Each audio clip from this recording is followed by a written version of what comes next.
എന്റെ mentalism experience ചെയ്യുമോ Murshid? Okay set. അപ്പൊ നമുക്കന്ന് പാട്ടാടി തന്ന മുർഷിദല്ലേ? ഓ മെന്റലിസ്റ്റും കൂടിയാണോ? നോക്കി നോക്കാം നമുക്ക്. അപ്പൊ നമ്മള് മുർഷിദ് സിംഗർ മാത്രമല്ല, നല്ല അടിപൊളി മെന്റലിസ്റ്റ് കൂടിയാണ്. അപ്പൊ മുർഷിദ് എനിക്ക് വേണ്ടി എന്ത് മെന്റലിസ്റ്റ് ചെയ്യാൻ പോണ്ടേ? നിങ്ങളെ ഫോണിന്റെ ലോക്കിനാണ് മെന്റലിസ്റ്റ് കൂടി തുറക്കാൻ പോകും. മെന്റലിസ്റ്റ് കൂടെ നോക്കണേ നമുക്ക്. മെന്റലിസ്റ്റ് കൂടെ ഫോണിൽ തുറക്കുന്നു.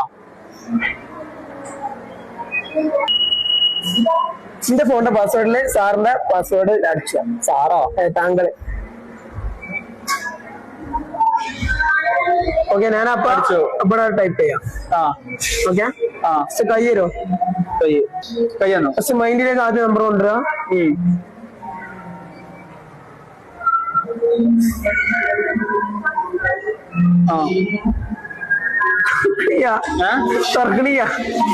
നമുക്ക് ഒരു ഡ്രോയിങ് കൂടി ചെയ്യാം. കുറിച്ചു നോക്കട്ടെ, നോക്കി നോക്കെ എന്താ കാട്ടിന്റെ മെന്റലിസ്റ്റ് തന്നെയാണോ? തുറന്നിട്ടുണ്ട്. അതെങ്ങനെ? അതുകൊണ്ട് തന്റെ ഫോണല്ലോ ചോർന്ന് ഏതായാലും അടിപൊളിയായിക്കണേ. ഓക്കെ, ഇപ്പൊ മെന്റലിസ്റ്റ് അല്ല, ഐ എസ് മെന്റലാ ഈ വൈപ്പത് വാ.